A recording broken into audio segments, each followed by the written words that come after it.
Hey everyone, welcome to my Shang-Chi and the Legend of the Ten Rings reaction and review, at least post and mid-credit scene reaction, like I did with my Black Widow vlog review, however you want to refer to that as. I really hope I correctly pronounced Shang-Chi this time around. I'm pretty sure I was incorrectly pronouncing it in my trailer reactions for it, and I just want to make sure I get it right, just, you know, to honor the character and the culture around the character, and the actor too. So, yeah, let me know if I did okay. I'm very white, so...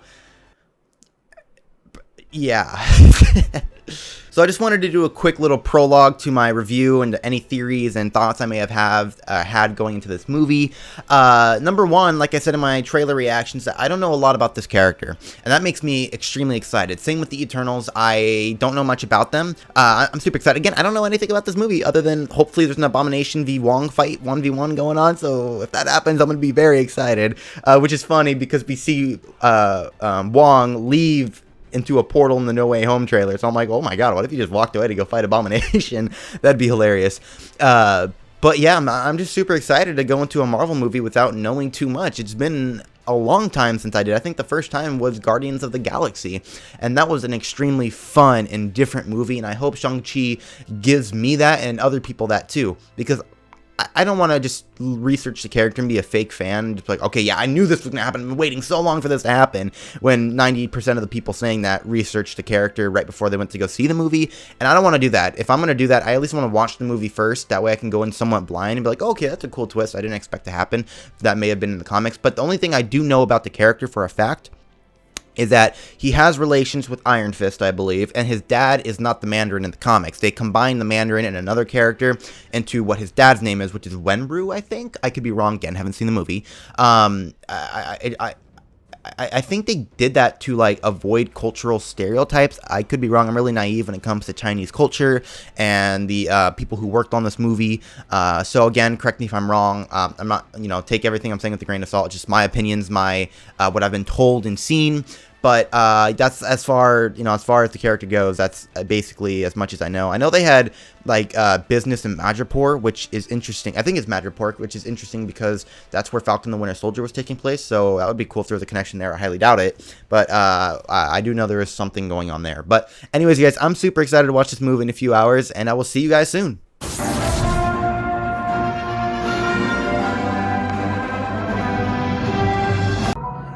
Alright guys, that was dope. We got mid-credit scene right now. Probably can't see me, but still.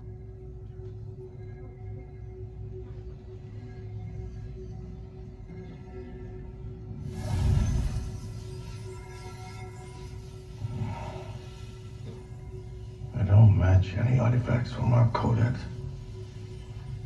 What do you think? I'm not sure.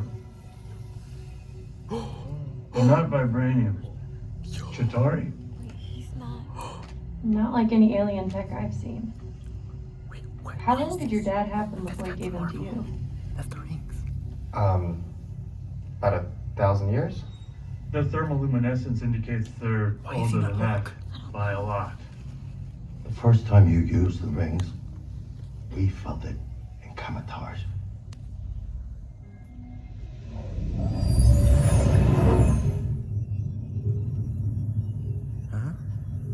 What is it? A beacon. We're sending a message. A message to where? I'm so sorry. I have to deal with this. Of course you do. You can get my number from Bruce. It was so nice to meet you. Yeah, I don't have her number. She does this a lot. Guys, stay safe. Welcome to the circus. It's the best circus. I know this is a lot to take in, but you're gonna have to start getting used to that. From now on, the trajectory of your lives will be like nothing you've ever experienced before. And there's no going back. You both have a long journey ahead of you. Go home, get some rest. Yeah, that's a good idea. Yeah, we probably should do that. Or...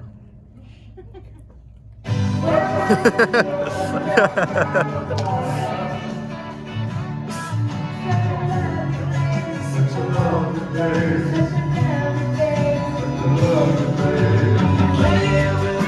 go. Jesus Christ. Alright guys, it's either going to be Abomination and Valentina, or it's going to be a joke.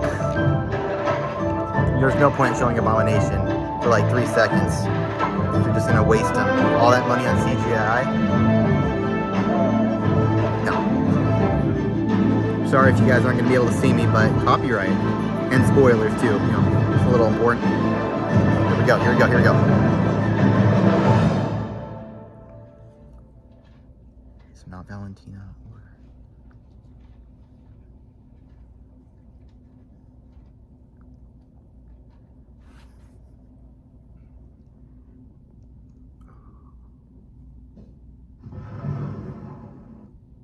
They're waiting.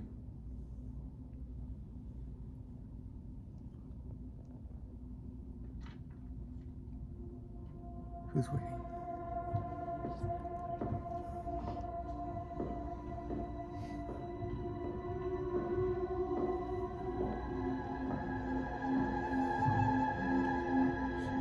The new Mandarin?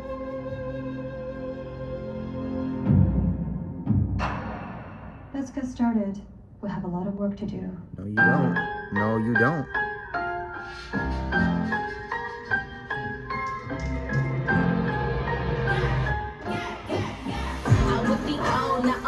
Oh my god, we got the League of Assassins.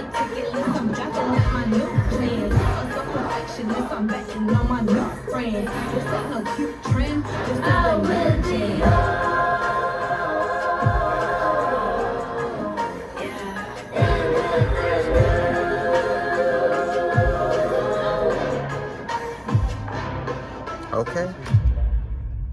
The 10 Rings will return. Tune in next year on MCU Phase 4. Hey everyone, welcome to my Shang-Chi and the Legend of the Ten Rings review. So, this movie, right off the bat, I'm just going to say I loved it. It was absolutely phenomenal. I'm no movie reviewer, and I say this in every single one of my movie reviews, especially if it's a comic book movie. I am a Marvel fan. I am a DC fan. I am a comic book fan. I'm just a nerd in general. And if you just want to see a movie review of a Marvel movie from a Marvel fan, specifically an MCU fan, this is your, I guess this is your really sloppy and unscripted review for you. But wow, a lot happened in this movie. I thought it was the best origin movie since Iron Man, and I've seen a lot of people say something similar on Twitter and Instagram and Facebook, so I'm glad I'm not the only one who feels that way. But the Marvel Cinematic Universe is now 23-ish, 24 movies in, including maybe the TV shows as well, if you want to count that as like part of the 24 movie timeline, whatever that we're gonna call it now.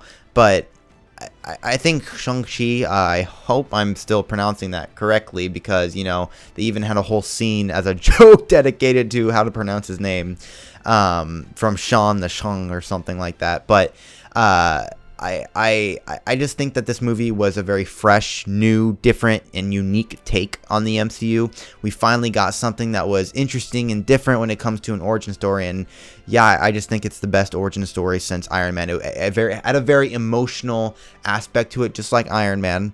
It had a very, avoided a lot of cliches too. I mean, in the very beginning of Iron Man 1, Iron Man was straight up killing people, and you don't get to see that in a lot of superhero movies. It's very positive and funny and emotional, and maybe not a bad way, but sometimes in a good way. You just don't see superheroes killing people. And in Iron Man 1, he's straight up killing people. I mean, yes, they were bad people, but he was still killing them. I mean, in a lot of origin stories, you have like Spider-Man and Batman and Superman. They don't kill people, at least at least in the normal, canon universe. We don't talk about Injustice or all those other side universes right now. But it was just Shang-Chi. I mean, it avoided a huge cliche. I mean, I kind of figured that, something was going on with his mom, and his mom died, or at least was killed. And I kind of made a joke. I was about to lean over to my friend who I watched it with and be like, never believe someone's dead in the Marvel Cinematic Universe until you see them see them die or see a body. But even then, people still come back to life. But and then literally 3 seconds later, they showed the scene where the mother died. So that was extremely extremely dark but funny too. I was like, I'm glad I didn't say that. But I just thought this movie was very unique. It avoided some cliches for me that I'm glad it did. Like, I'm glad Shang-Chi literally just said, I lied. I did go through and kill the person that killed my mother. And which kind of makes sense, because when his dad showed up 10 years later, he was like, all right, I gave you 10 years to live your life. But jokes aside, it's time to come home now. Like, I'm bored. I'm going to find your mom. Like, I need you right now. You think he'd be angry. It would have come off at him a little bit sooner, or at least a lot of bit sooner, if, he hadn't gone through with the mission and just abandoned the person that killed his mother when he had the opportunity to take him out. So I mean, he is a trained assassin, he's a trained killer. You don't think that he would have followed through with it at the time, and then as soon as he did it, he's like, oh shoot, I want to leave this behind, this is not who I want to be. So I think that was a much better approach than what they did. And I know the Mandarin isn't his dad in the comics, and I believe I said that earlier in my video before I actually went to go see the movie. It's been a minute since I recorded that. So I'm glad they combined the character. I think it worked really well here, combining the Mandarin into Shang-Chi's father. Very, very smart move, in my opinion. Also, Shang-Chi's sister was a great addition to the cast. A very interesting character who I didn't think I'd like very much in the beginning. She seemed like a very cliche, just female character that was just trying to prove herself in around a whole bunch of other guys. But the way she acted and the way that she's like, you know what? I'm going to teach myself, and I'm going to teach myself better than the way you guys are all being taught, because you guys want to exclude women because you're sexist. I thought that was a really, not even emotionally powerful scene. It was just badass, and I respect the hell out of that. She was like, I'm not just going to teach myself, I'm going to do it better than you. And her little like rope slingshot thing, I don't know what we're calling that, was incredible. That was so cool. And I'd be terrified if I was in that situation against her, and I'm glad I never would, have to fight her or anything like that, because I'd instantly die. But we'll get to that post-credit scene involving her in a minute. So yeah, every single character I thought was really good. I think the best friend, her name was Kelly or Carrie or Karen, something like that. It started with a K or something like that. I thought her jokes were a little cringy at times. Like the Hotel California thing was, I can't tell if it's funny or cringy yet. It's kind of like borderline both for me. It gave me a good chuckle, but at the same time, I'm like, I don't know how I feel about that yet. Just sometimes Marvel jokes, MCU jokes stick and they don't. And I think some of the jokes involving that character didn't really stick all too much. But yeah, I also want to talk about the culture, the Chinese culture involving this movie. I am very naive and ignorant when it comes to Chinese culture, and I don't think this movie is the greatest thing to base Chinese culture off of. I'd rather be taught by an actual person who lives in China and is Chinese. But this movie, to me, still, as far as I've been told, I don't, like I said, I don't know anything about Chinese culture, but the way I've been, from what I've been told by people who are Chinese, this movie made them very happy with what was portrayed. And that makes me happy. I don't want to see people be misrepresented. That would suck. And I'm fortunate enough and privileged enough to where I don't have to deal with that. And I hope that, going forward, Marvel can give people more, inclusivity, is that the right word? More diversity when it comes to other people, because I have tons of superheroes I can look up to. I mean, Peter Parker, Iron Man, Captain America, the list goes on and on and on. The Flash, Bruce Wayne. So I hope that other people can have people that goes, hey, that person looks like me and I want to be like them. So I'm happy that some people, at least from what I've, who I've talked to, got that from this movie, and that makes me extremely happy. Speaking of that too, Fin Fang Foom, or the Great Protector, however they're gonna refer to him as, and going forward, he was such a cool, just such a badass. That was such a fun scene. My favorite scene from the movie right now, I'm gonna tell you guys right now, my favorite scene from the movie is easily when he's up in the air. He just got done writing the Great Protector, and he's up in the air and he's doing the form that his mom's village, kind of taught him, or his aunt taught him, and then he has the 10 rings inside of the little demon dragon thingy, and he just goes poop, and all the rings pop up out of him and kills him from the inside out. I was like, oh, that was badass. So that was a really cool scene. Definitely my favorite scene from the movie, without a doubt. That was incredible. Really, really love that scene. I want to watch that scene 10 times in a row. But yeah, let me know what your guys' favorite scene was down in the comments below. It was great. Yeah, like I said, I know this review was very sloppy. It is very sloppy, but I'm just a Marvel fan discussing what I liked and what I didn't like. And what I didn't like was only one thing, and it was the fact that if you've seen this, if you've seen the trailer for this movie, you've pretty much seen the movie. The Abomination thing was really cool, and I didn't really get excited to talk about it that much just because of the fact that he was only in it for 10 seconds, and I thought they were going to do something more with him in this movie, or have him in a post-credit scene and Valentina show up and be like, hey, big guy, I got a little team I'm building back over here. You want to hop on? I don't know. She's going to use Abomination or Red Hulk for that. I would prefer Abomination, who's a cool Easter egg, but if he was only going to be in there for 10 or 15 seconds, wouldn't it have made sense just to not show that? I mean, how cool would it have been if we were just in the movies and saw Wong fighting Abomination? Like, that would have been such a cool reveal, and they completely took that away from us if you've seen the trailer, and that was extremely disappointing. A lot of times when you see a trailer, you can kind of put the puzzle pieces together before the movie wants you to put them together, like when they're in the tower, that the little empire that his sister built about the Fight Club, or whatever we are referring it as. And I knew right away that it wasn't her who sent the letter once we were up there, because as soon as she said, I didn't send the letter, I'm like, yeah, I figured that, because in the trailer you see a big old fight scene involving that skyscraper, and I'm just like, yeah, I can kind of see where this is going, and that's exactly where it went.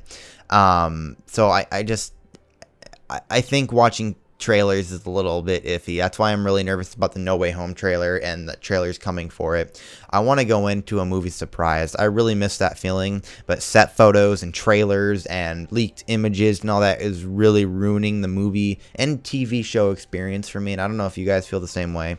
But I just really wish that trailers and promos and posters and all that would respect the filmmaker. And I know sometimes they don't have control over that. But I, as an audience member, too, who's been loyal to this franchise for so long, that really sucked to take away that Abomination reveal from me. And from you guys, too, if you're watching this. Maybe you guys don't care, but I care. I think that would have been a much cooler reveal and a much bigger impact if we had just seen that in the movie. But another cool reveal, which apparently was on YouTube or on Disney Plus a while ago, was that the Mandarin from Iron Man 3 has been locked in the real Mandarin's basement for the past how many years? So what? That was something that caught me completely off guard. I was like, what? And so that was extremely funny, and like a really funny and disappointing nod to Iron Man 3. But we don't need to talk about that. We don't need to talk about that at all. So that was really funny. The magical creatures in this movie were phenomenal. I really like that Phase 4 is setting up a part of Marvel that, we wouldn't really expect if this was Phase 1 or Phase 2. I mean, we're getting the multiverse. We're getting magical beings in different dimensions. We're getting time travel. We're getting, like celestial level beings outside of ego. We're getting full-on Eternals and stuff. So Phase 4 has been an absolute blast to watch so far, even though we're only 2 movies in and like 4 TV shows in. It's been an absolute blast, and we still have a lot of stuff coming out. Doctor Strange, Black Panther, Blade, which might be Phase 5 now that I'm thinking about it. Fantastic Four, Hawkeye. But yeah, I'm just rambling on. I'm sorry, I'm just super excited thinking about this movie. Overall thoughts, for what this movie was, I'd give it an 8 out of 10. Or that's not fair because I'm blaming it on the trailer. If I had not seen the trailer, I think this movie would have been a 10 out of 10 for me. And like I said, this isn't a 10 out of 10 movie just for me. I went into this movie wanting to see something and wanting to see a certain type of movie, and that movie gave me what I wanted. So to me, that's a 10 out of 10. That's just how I rate Marvel movies. Black Widow for me was like a 9 out of 10, just because it was a fun action movie. I personally think Shang-Chi was a better movie, but in terms of just how this movie is and presented, it's a 10 out of 10 for me, and Black Widow is a 9 out of 10 only because that Taskmaster reveal is extremely disappointing. I wish we would have gotten a legit Taskmaster. But yeah, let's talk about the mid-credit scene now, and then we'll talk about the post-credit scenes, and then we'll end the review.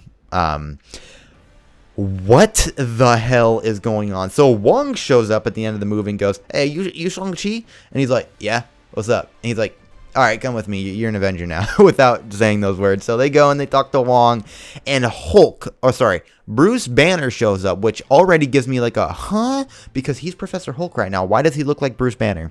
And my first thought was, okay, maybe it's just an AI. It's just a projection of him. But no, that wasn't the case in Endgame. In Endgame, it's a projection of you, but you're still seeing you as you.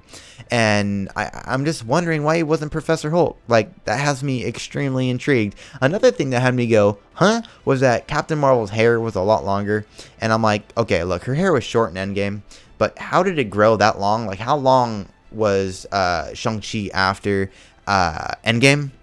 Because I'm pretty sure hair doesn't grow that fast. It does not, like, that's at least like a year and a half, 2 years of hair growth. Correct me if I'm wrong. I've never had hair that long, but I mean, maybe I'm just overlooking this because I like looking at the little things and trying to figure out little plot details. I know it takes place after Endgame, but when after Endgame? Probably before No Way Home, because I'm pretty sure Wong would be extremely annoyed and not want to talk to anybody after that movie, especially after Multiverse of Madness. God, Wong is just, you know, he's not having a good time right now. But that post-credit scene, it seems like the daughter is going to be the new Mandarin. Well, maybe not the Mandarin, but she's going to be reforming her dad's 10-ring empire, or whatever we're calling it, which I don't think she's going to be a villain. I don't think that's what they're setting up, because her brother and her left on good terms. You know, he said, I'm not going to leave you again. They weren't really arguing throughout, you know, most of the movie, only in the first, 30 minutes on, not even that. I mean, they argued for a little bit, and then they kind of made up, and that was great. I'm glad they didn't argue throughout the whole movie, and they had that arc. But I don't think she's going to be a villain. I think she's just going to be reforming the 10 rings, and I think that's a good way to tie up that loose end, because I was kind of wondering at the end of the credits, I'm like, okay, but what happened to the entire army? Because they all didn't die. They just chilling there doing nothing. So fun to see Razor Fist, just be underneath, her little empire now. But that was a cool little mid and post credit scene, and I'm hoping to see more of her and see what they do. And I'm glad that she put women in there, so she could complete that arc of her story. But that was a really cool mid and post credit scenes. I'm glad it wasn't a joke, and they actually furthered not only MCU Phase 4 but also the story of Shang-Chi. And I hope, and I'm confident, we will see more of him soon. And I'm wondering where that beacon was sent. Let me know what you guys think about where that beacon was being sent. I'm really intrigued about that. But yeah, guys, thank you so much for watching my review of Shang-Chi and the Legend of the Ten Rings. Again, I hope I'm pronouncing that right. And I'm sure as soon as I click stop recording, I'm like, oh, I wish I had talked about this. Like, I'm already thinking about something. The Mandarin's death was extremely emotional. Just seeing him, seeing his son being, as his last thoughts was extremely heartbreaking, but also extremely annoying that he didn't think about his daughter once. That was extremely disappointing, but it made sense considering the character, which I thought he was a good villain, by the way. Very emotional, very great. MCU's Phase 4 villains have been phenomenal. So now I think I pretty much covered everything I wanted to talk about. But great movie, great cinematography, great direction, great writing, great emotion, and yeah, I really enjoyed this movie. I hope you guys enjoyed this lackluster review, but again, I'm just a Marvel fan reviewing a Marvel movie, and that's the best way I can do it. But thank you guys so much for watching. If you guys like this video, don't forget to leave a like and subscribe if you are new. Let me know what your favorite moment was from the movie down in the comments below, and what that beacon was being sent to. I'm really intrigued about that. Let me know what your favorite post-credit scene was, mid or post, and what was going on with Hulk. That is extremely, has me extremely interested in when this movie takes place, because the Brie Larson Captain Marvel hair has me thrown off. Maybe I'm just looking at a very small detail, but hair does not grow that fast in just a few months. And I know she's human. You can't say she's alien, that her hair grows faster, because she's human. So I don't know why. I just think that this movie takes place farther than we think. But we'll see. I mean, that's, he's not even Professor Hulk in the trailer. But anyways, I'm rambling on again. Thank you to my current patrons. You guys' support really does mean a lot to me. Full reactions are linked down in the description below. And I guess with all that being said, I will see you guys in my next reaction to Marvel Phase 4.